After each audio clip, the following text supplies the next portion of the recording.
നമസ്കാരം, സൗമ്യയാണ്. ഞാൻ ഇന്നോട് ചെറിയൊരു നാടകം അവതരിപ്പിക്കുകയാണ് കേട്ടോ. നാടകത്തിന്റെ പേരെന്താന്ന് വെച്ചാൽ എനിക്കും പറയാനുണ്ട്. ഫിറോസ് വന്ന് ബുൾഡോസർ കൊണ്ടുവന്ന് ഈ വീട് ഇടിച്ച് തകർത്ത് പഴയതുവരെ നിരത്ത് വന്നു. അതിനിടയ്ക്ക് അത് സംഭവിച്ചോ? എന്താ സംഭവം? ഒന്ന് തെളിച്ച് പറ. എനിക്കൊന്നും മനസ്സിലാവുന്നില്ലടാ. താമസിപ്പിക്കാൻ വേണ്ടിയാണ് ഇയാൾ വീടുണ്ടാക്കിയത്. ഓ മൈ ഗോഡ്, ശരിക്കും സത്യമായിട്ടുള്ള കാര്യങ്ങൾ കേട്ടോ. ഇവിടെ കൊണ്ട് വീടുണ്ടാക്കാൻ വേണ്ടി താമസിച്ചു. അല്ലെങ്കിൽ ഈ വേദനയുള്ള നാട്ടുകാർ ഇവിടെ വന്ന് താമസിച്ചു. ഞങ്ങൾക്ക് അങ്ങനെ ഇതൊന്നുമില്ല. അയ്യോ ഡാഡ്, ഇങ്ങനെ ഒന്ന് വെറുപ്പിക്കലിന്റെ അങ്ങേയറ്റം. ഓ, സഹിക്കാൻ വയ്യ. അമ്മ ഇവിടെ താമസിക്കാന്ന് ഓർത്തുന്നില്ല. അങ്ങനെ ഓർത്താണ് ഈ പിള്ളേർക്ക് വീട് നാട്ടുകാർ പൈസ. ആണാണോ? അതൊരു വലിയ പോയിന്റ് തന്നെയാണ്. ഇവിടെ മൊത്തം അസൂയക്കാരാണ്. ഇവിടെ മൊത്തം അസൂയക്കാരാണ്. ഇന്നിരുന്നോണ്ട് കേട് കള്ളം പറഞ്ഞു, കേട് പച്ചക്കള്ളം പറഞ്ഞു, ഞാൻ ചുമന്നതാ. അപ്പൊ സമാധാനപരമായിട്ട് ഇതൊന്നും അവസാനിക്കില്ല എന്ന് സ്പഷ്ടം. എന്താണാവോ ഇവിടെ ഉദ്ദേശം? രേണു, ആവശ്യമില്ലാതെ ഇടയ്ക്ക് ഷൈൻ ചെയ്യല്ലേ. ഡാഡിക്ക് സംസാരിക്കാനുള്ള അവസരം കൊടുക്കൂ, അല്ലെങ്കിലേ വെട്ടി മനത്തിക്കളയും കേട്ടോ. മറന്നു പോകുന്ന ഒരു കാര്യമുണ്ട്. 5 വയസ്സ് കഴിഞ്ഞ ഒരു കുഞ്ഞിന്റെ കാര്യം ഇവരാരെങ്കിലും സംസാരിക്കുന്നുണ്ടോ? ആരവനെ സംരക്ഷിക്കും?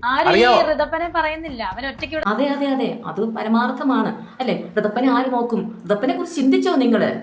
അതായത് നമ്മുടെ രേണുവിന് സുധിയിൽ നിന്നുണ്ടായ കുഞ്ഞാണ്. അപ്പൊ സുധി മരിച്ചുപോയി കേട്ടോ. എത്രയോ വിധവകള് മക്കളെ അന്തസ്സോടുകൂടി നോക്കുന്നുണ്ട് അല്ലെ. അവര് എന്റെ ജീവൻ പോയാലും ഞാൻ എന്റെ കുഞ്ഞിനെ മുറുകെ പിടിച്ചുകൊള്ളും എന്ന് മറ്റുള്ളവർ ആർക്കും ഒരു അവകാശം കൊടുക്കില്ല എന്ന് പറയുന്ന അന്തസ്സുള്ള സ്ത്രീകൾ നമ്മുടെ നാട്ടിലുണ്ട് കേട്ടോ. രേണു ചോദിക്കുന്ന സത്യമുണ്ട്. എന്റെ ഋതപ്പനെ ആര് നോക്കും? നിങ്ങൾ ചിന്തിക്കുന്നുണ്ടോ? അവൻ ഉടുക്കുന്നുണ്ടോ എന്ന് ചിന്തിക്കുന്നുണ്ടോ? ഞാൻ തിരക്കാണ്.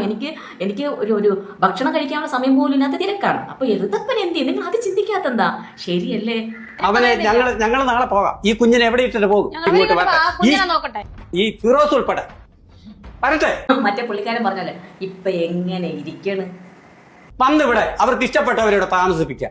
ഈ 5.5 വയസ്സുള്ള കുഞ്ഞിനെ ആര് നോക്കും? ആ കിടക്കുന്ന വേറൊരു വലിയ പോയിന്റ്. എന്തോരം പോയിന്റുകളാണ് ഇവർ പറയുന്നല്ലേ. ഒരു വീട്ടില് അത്താണി എന്ന് പറയുന്ന ഒരാളും മരിച്ചു പോയി കഴിയുമ്പോ അവരെ സഹായിക്കാനായിട്ട് വന്നിട്ട് ഒരു വെറും കള്ളനും കള്ളിയാക്കുന്ന ആ സ്വഭാവക്കാർ ഒരിക്കലും ആരും ഞങ്ങളെ പോലെ. എങ്ങനെ ഉണ്ടായിരുന്നു എന്റെ നാടകം? ഇതാ പറയുന്നത്, പാത്രം മറിഞ്ഞ് ഭിക്ഷ നൽകണമെന്ന് പഴമക്കാർ പറയുന്നത് കേട്ടോ. എന്തായാലും പാത്രം മറിഞ്ഞേ ഭിക്ഷ നൽകാൻ ഒരിക്കൽ കൂടെ ഓർമ്മിപ്പിക്കുകയാണ്. എന്തായാലും പുതിയൊരു വീഡിയോ വരുന്നവരെ ബൈ.